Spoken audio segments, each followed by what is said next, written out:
after independence to divorce ourselves from the reason we had been exploited. Look, my friend, the bottom line is this. A stain remover is supposed to remove stains. If you... time is up. Time is up. It's 6 o'clock. Time for the news. Let's go.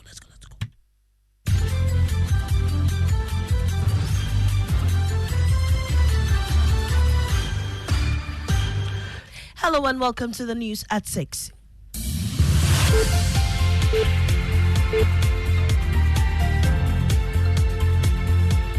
The news is live on Joy 99.7 FM and hits 103.9 FM in Accra. In Kumasi, we're on Love 99.5 FM and over 30 affiliates across Ghana's 16 regions, including Jubilee and Sun City Radio Sketa, Saboba FM Saboba, and A1 Radio, Bolgatanga. Get radio, TV, and online content on the myjoyonline.com interactive app for Android and iOS devices. Coming up, First Deputy Speaker Joseph Osei-Owusu downplays impact of MP losses on parliamentary proceedings despite the booting of notable majority members in the just ended NPP primaries. People are generally responsible, if it's about the parties or government policy position, yes. But of course, if we don't have our numbers, we will defer the decision day. Also, the Electoral Commission says no winner was declared in the Yendi contest. They were counting the first candidate ballot when some people ran into the system. They started destroying the ballot papers. In business, government records 121.4% oversubscription of T-bills as interest rates fall for the fourth consecutive time this year. And later, the Electricity Company of Ghana to determine whether an implementation of the 15% value-added tax on electricity is possible.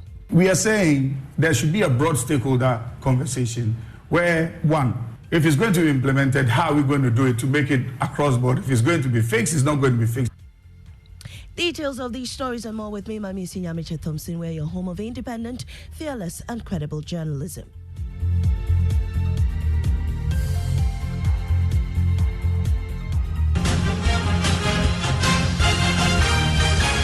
And here at the election headquarters, work in Parliament will not be affected despite significant number of majority members losing their seats. That's according to First Deputy Speaker of Parliament, Joseph Osei-Owusu, after 28 members on the majority side lost their bid to contest in the December 2024 elections and in the just ended parliamentary primaries of the party. This has led to fears that work in the House, including government business, will be badly influenced. But the Deputy Speaker and Member of Parliament for Bekwai disagrees. Before we hear from him, my colleague Blessed Suga takes a look at some of the members who fell in the following report.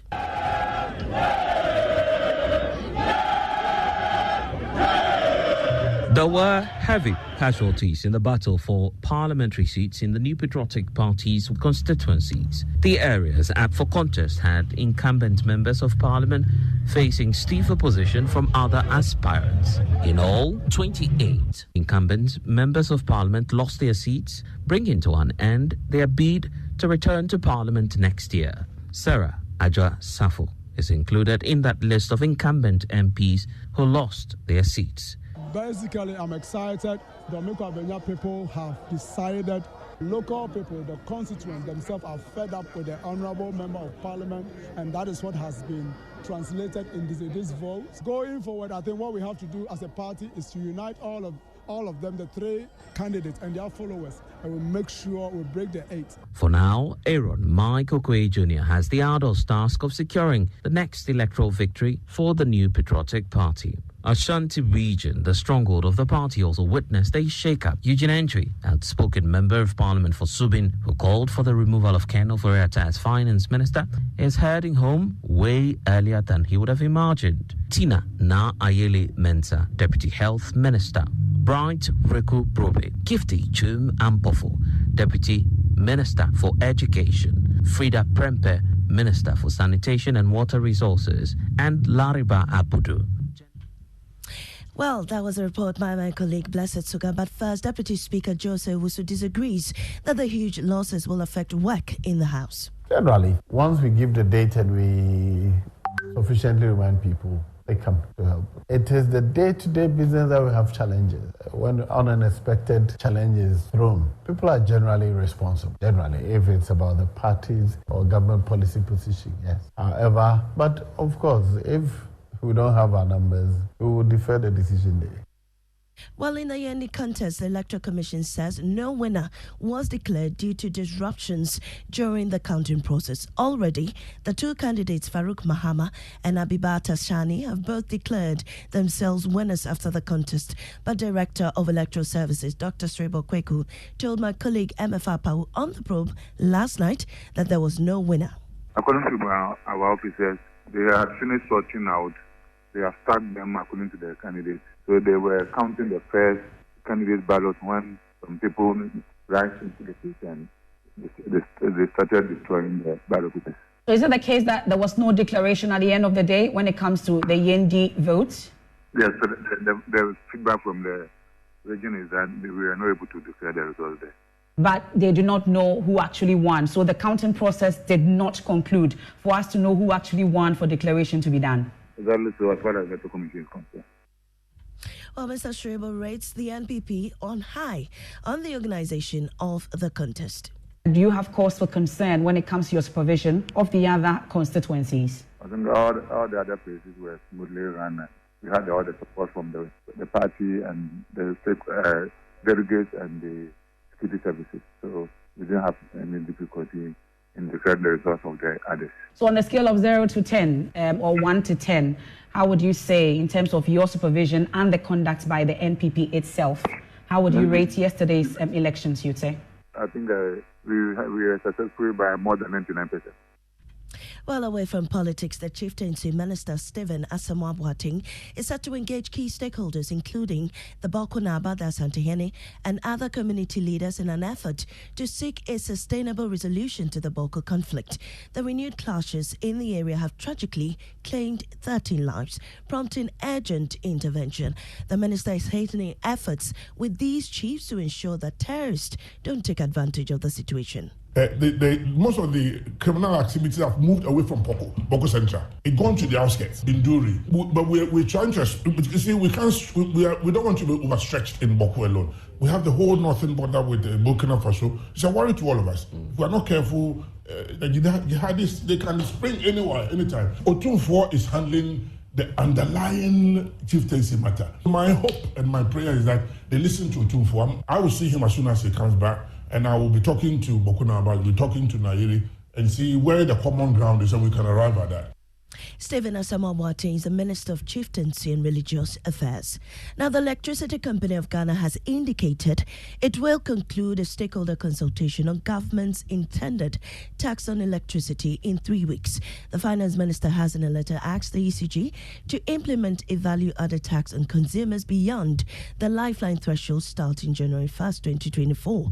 The ECG has since questioned the motive behind the framing of the said law. Speaking on Newsfile on Saturday, Managing Director of ECG Samuel Dubik Mahama says his outfit has begun a stakeholder consultation on the matter, and that should end in 3 weeks. Members of this law to find out exactly what the thinking was. So we are saying there should be a broad stakeholder conversation where, one, if it's going to be implemented, how are we going to do it to make it across board? If it's going to be fixed, it's not going to be fixed. How soon do you expect that you finish your work on this?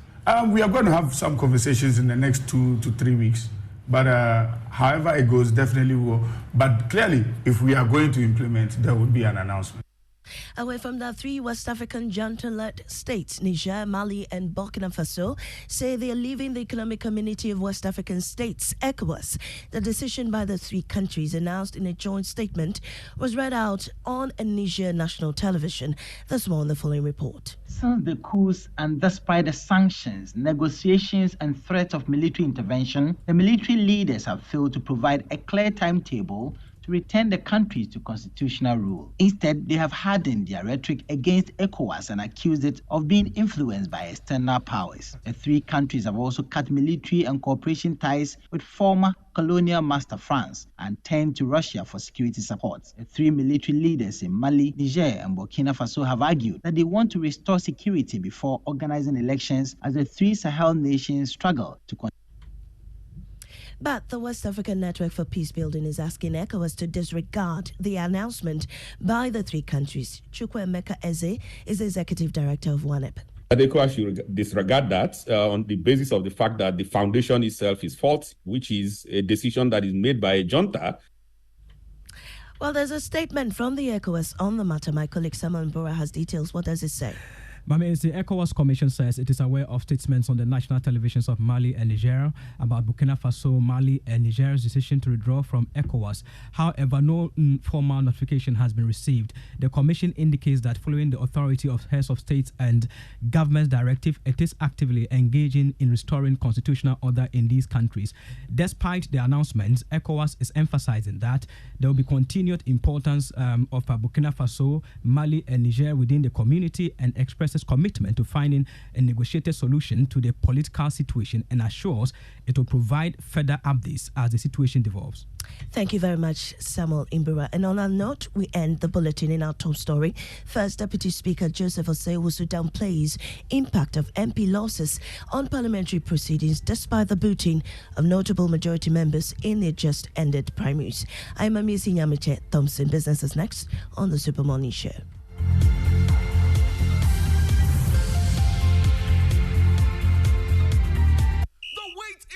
Over. It's the Clash of Titans. The Total Energies African Cup of Nations Côte d'Ivoire 2023 is here. And as part of this year's competition, all Total Energy service stations will go into 100% football mode. So drive to selected service stations and kickstart your year with lots of amazing giveaways. So starting Sunday 14th January, when you buy fuel or lubricants on selected match days from selected Total Energy service stations, you instantly win amazing branded souvenirs. Let's celebrate the passion of football together and win lots of gifts during the 2023 Total Energies African Cup of Nations. Remember, promo is valid while stocks last. Visit our social media pages Total Energies GH for more information. Terms and conditions apply. Let's live football together.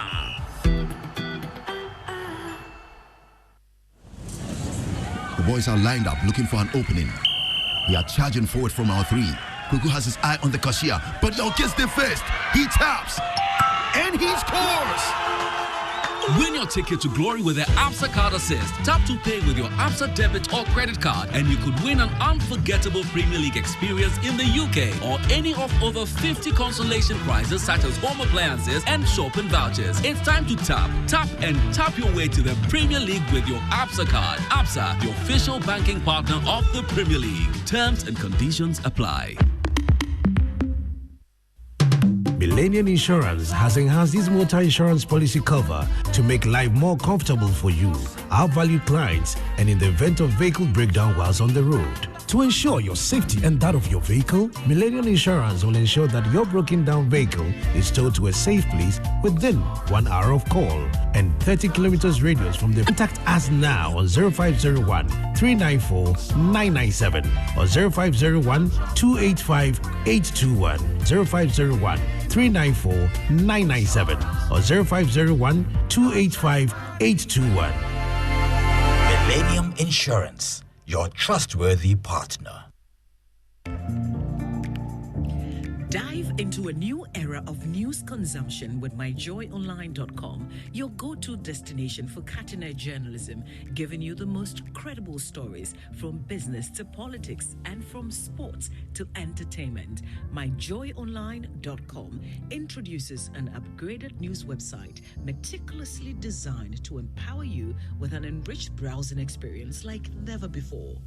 Intuitive navigation. Navigate through an array of revamped categories that cater to all interests. Join the conversation with our interactive comments section. Get live TV, confidence of the football radio, and podcast of your favorite TV and radio shows on Joy and Adom platforms. Powerful search. Find any story with ease. With a simple click, access precisely what you're looking for. Experience the future of news browsing with myjoyonline.com. Breaking news. Vodafone Ghana is becoming Telecel. Stay tuned. Hello? Yeah, Kofi. Charlie, we spoke about going to Imperial for our motor insurance today. Share. Are you the one to remind me? I am at Imperial already. What? I told you about their motor insurance promo, right? Yeah. This time it is reloaded, my brother. Wow. Imperial General is saying, come insure with them from now till the end of April and get yourself handsome rewards. 4 coupons, special souvenirs, gift vouchers, and many, many more. And here's the catch. During this reward period, your motor insurance policy will give you an automatic 1-year life insurance cover, my brother. And now you can also get brand new tires and other car accessories as well. It is really reloaded. Everybody qualifies. Just insure your car and you are done. Hey, Charlie, I hear I can even do it online and still get my reward. Oh yes, don't slow. Talk to your broker, agent, or call us on 0577 667 436 for further details. You can also follow us on all our socials. T&C Supply, Imperial General Assurance, solid protection. Buffalo linguist. So it was a big weekend, wasn't it? Yeah, could you? Yeah. Oh, it's Pius. You see where my mind is. Listen to one of the winners from Saturday. I am the undefeated, undisputed heavyweight champion of the politics of Adanse. I remain the champion.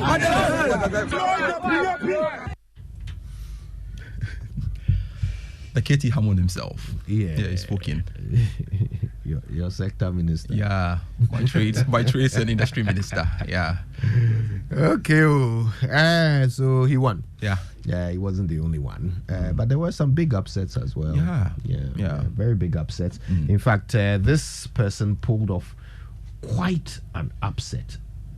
To everybody's, well, not everybody, but to many people's surprise. I hereby declare Michael Aaron Okwe Jr. as the parliamentary candidate-elect for Domi Kwabenya constituency of the MPP. I feel very good because I know this battle belongs to God. But the writings were clear on the wall, could you? We're in there. I don't know. I didn't know what to think when the vetting committee actually approved for her to run again. I didn't know what the party really thought of her behavior. I thought, maybe they are okay with it. Well, could it be also that, the party deliberately did that so that the electorates or the delegates at the end of the day would decide? Why?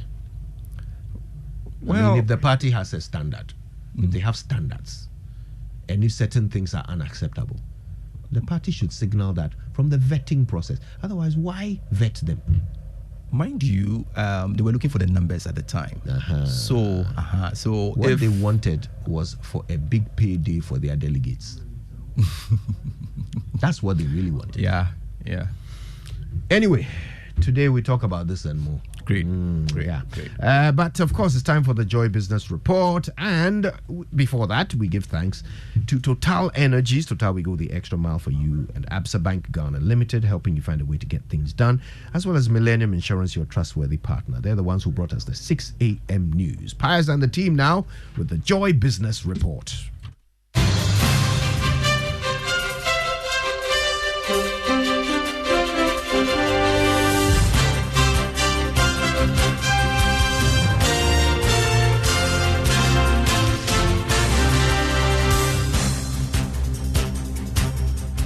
A great morning to you. Warm welcome to the Joy Business Report. Coming up, government records 121.4% oversubscription of treasury bills as interest rates fall for the 4th consecutive time this year. Also in this bulletin, Ghana remains in debt distress despite ongoing International Monetary Fund program to restructure its loans.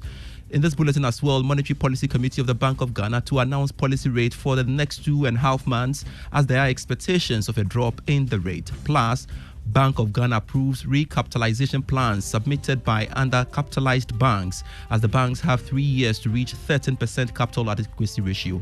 We have details of these and many others lined up for you. Please stay.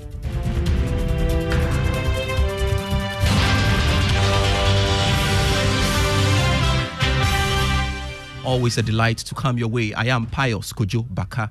To our very first story.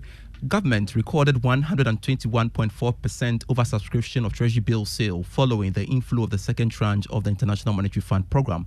That's according to the Treasury auction by the Bank of Ghana. More in this report. The latest auction of the short-term financial instruments indicated a high demand by investors, largely banks. About 2.83 billion cedis of the bids came from the 91-day bill, representing approximately 50.6% of the total bids. The uptake was 2.72 billion cedis. For the 182-day T-bill, 1.532 billion cedis were tendered, but 1.531 billion cedis were accepted. The 364-day bill saw all the bids worth 1.234 billion cedis accepted. Meanwhile, the yield on the 91-day bill fell by 29 basis points to 28.59%. VAT of the 182-day bill also dipped to 31.09% from the previous weeks of 31.39%. The one-year bill also took a nosedive to 31.79% from the previous 31.99%. A Business Desk report. Now, the International Monetary Fund says Ghana remains in debt distress with its status classified as unsustainable. This was contained in the fund's staff report issued to the Executive Board to aid the country's program review. George Yafe has the rest of the story.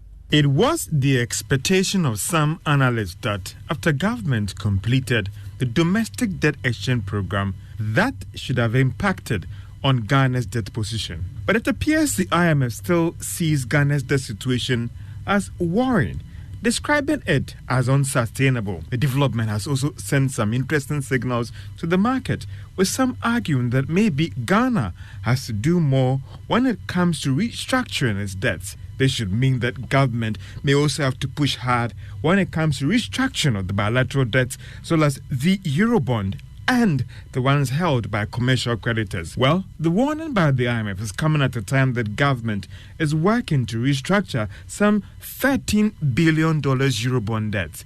It closed negotiations with the commercial creditors in London last week. Others also want to argue that maybe the report was based on developments last year.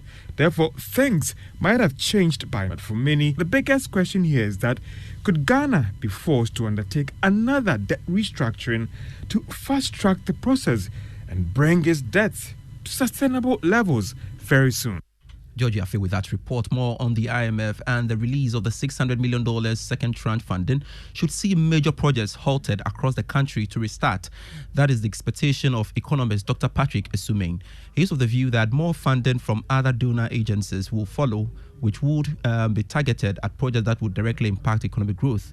Dr. Esumane has been speaking to Joy Business. Before we could get the second tranche, we had to get to some agreement with the external creditors, the bilateral external creditors. And I think because of those negotiations, some of the projects have been put on hold. So we expect that once we conclude those ones, those projects will resume, and that should help with that. And then don't forget, we have a substantial shortfall in our budget, and we are not under the IMF program. We can't take on any more commercial loans. We can't go and do Eurobonds. So in some sense, this is going to help plug the hole. So you shouldn't expect anything extraordinary except what has been put in the 2024 budget. Dr. Patrick Esumane is an economist. To one of our headline stories, all is set for the Monetary Policy Committee of the Bank of Ghana to announce a policy rate for the next 2.5 months. This is coming after the committee met to review developments in the economy.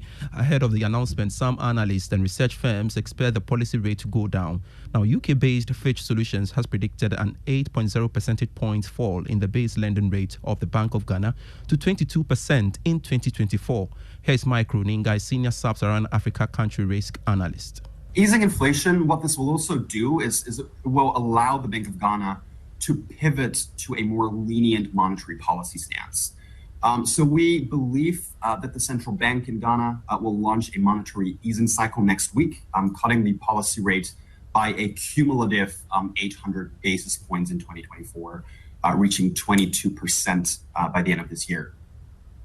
It will obviously take time for lower interest rates to filter through to the real economy, but we anticipate that it will gradually result in stronger consumption growth in the latter half of 2024. Mike Kuruninga is a senior Sub-Saharan Africa country risk analyst at Fitch Solutions. And average lending rate closed 2023 higher at 33.75%. That's according to data from the Bank of Ghana. This is equivalent to 2.81% per month on loans charged by the banks. However, with the expected easing in the policy rate by the Bank of Ghana, the average cost of borrowing will go down. This will stimulate private sector consumption and reduce the cost of borrowing.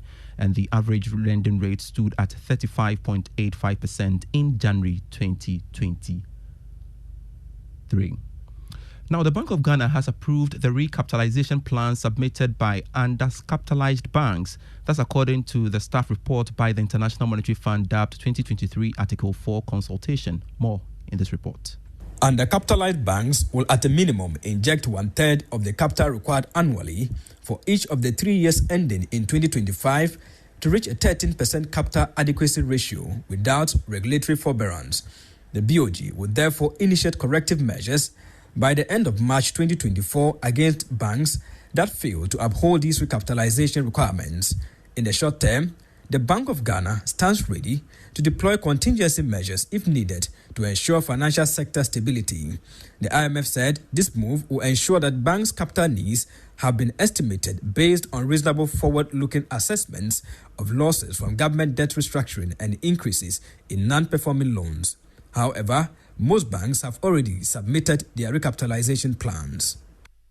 More within the banking space, and GCB Bank believes its strategy to go digital banking has reinforced its position as one of Ghana's top-tier banks with a strong market dominance. According to its managing director, Kofi Adomako, its digital approach has not only secured its position as a top-tier bank, but has also solidified its market dominance.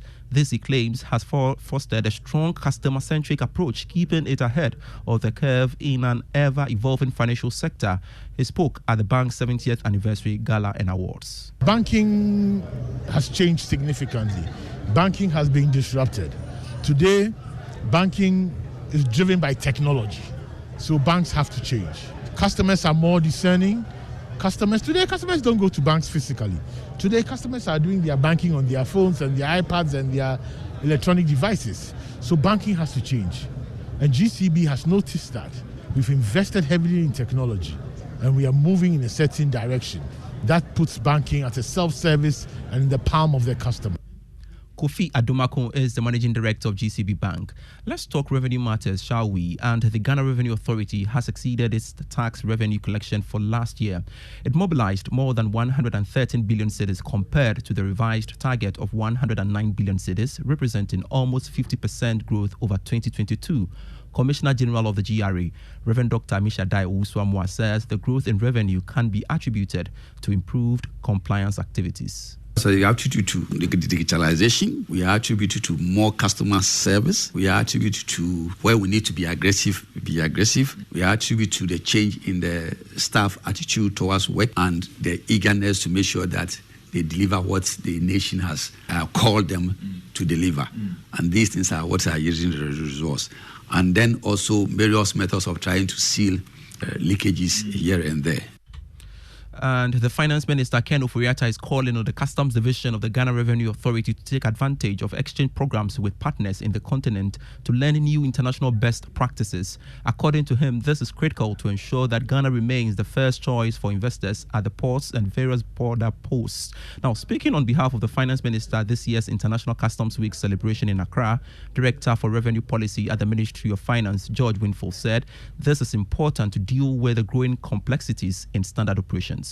It is through effective cooperation with mutual respect among partner agencies that we can create a secure and conducive environment for legitimate movement of goods across borders. I must admit, global space is fast growing with its attendant complexities. It is therefore important that customs and its partners continue to develop and implement proactive exchange programs and information to enhance their level of efficiency. Mr. Chairman, in connection with this, I wish to refer Customs Division to GRA's 4th strategic plan.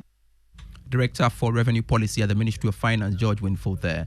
And I would like to take you to the stock market and expect the price of GCB Bank to increase due to demand for the shares. Here's Grace Monayam of Data Bank Research on how your stocks will fare on the Ghana Stock Exchange this week.